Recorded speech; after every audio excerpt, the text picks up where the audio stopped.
ओ हे अर्जुन, तू योगी हो जा।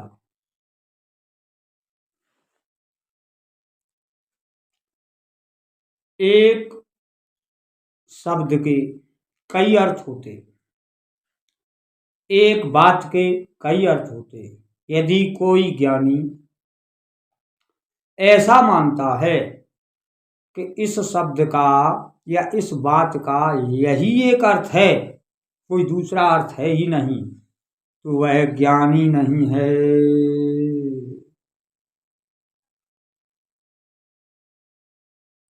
सच्चा ज्ञानी होने का तात्पर्य तो यही है कि एक बात का, एक शब्द का एक अर्थ नहीं होता। जितनी मत, जितने मूड, उतने ही अर्थ होते हैं और हो जाते हैं। जाके रही है भावना जैसी, अप्रभ मूरत देखी तिन तैसी। जैसी भावना होती वैसा ही अर्थ हो जाता है। तो यहाँ योगी शब्द आया है। हे अर्जुन, तू योगी हो जा। योगी ज्ञान शास्त्रियों से श्रेष्ठ है, तपस्वियों से श्रेष्ठ है, सकाम कर्म करने वालों से श्रेष्ठ है। योगी सबसे श्रेष्ठ है, इसलिए हे अर्जुन तू योगी हो जा। यहाँ योगी का अर्थ करते हैं। योगी शब्द का अर्थ है योग मानी जोड़। तो तेरा योग माया में जोड़ हो जाए, यही अर्थ है तू योगी हो जा। क्योंकि भगवान ने गीता में कहा, हे पार्थ, तू अपनी प्रकृति में छिपा हुआ है और मैं अपनी योग माया में छिपा हुआ हूं। इसलिए तू योगी हो जा, मेरी योग माया को जान जा। और वह योग माया कैसी है? 10वें अध्याय के लास्ट श्लोक में भगवान कहते हैं, अथवा तवार्जुन, अथवा ज्ञातेन तवार्जुन, इस बहुत जानने से तेरा क्या प्रयोजन है?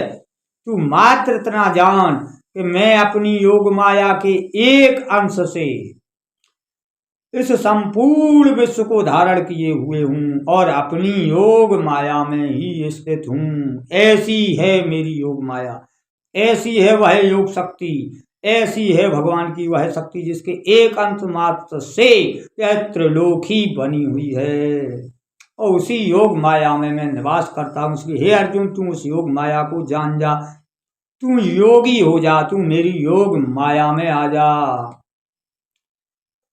तू तत्वदर्शियों की शरण जा, महापुरुषों की शरण में जाकर उस योग माया का उपदेश ले और योगी बन जा।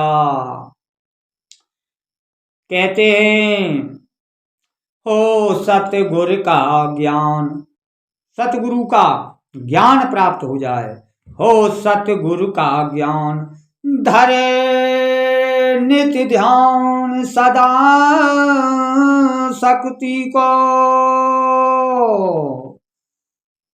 लेवे से जई धन से उठाए महाशिव जी को।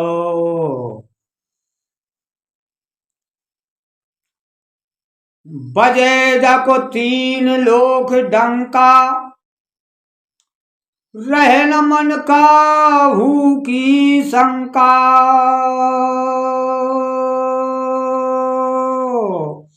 जस काल करे शंका,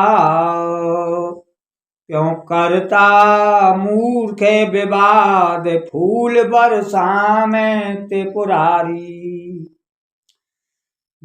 जिसे सतगुरु का ज्ञान हो जाता है, जो नित्य प्रति योग माया का ध्यान धरता है, जो नित्य प्रति योग माया में निवास करता है, वो सहज ही शिव जी के धनुष को उठा लेता है।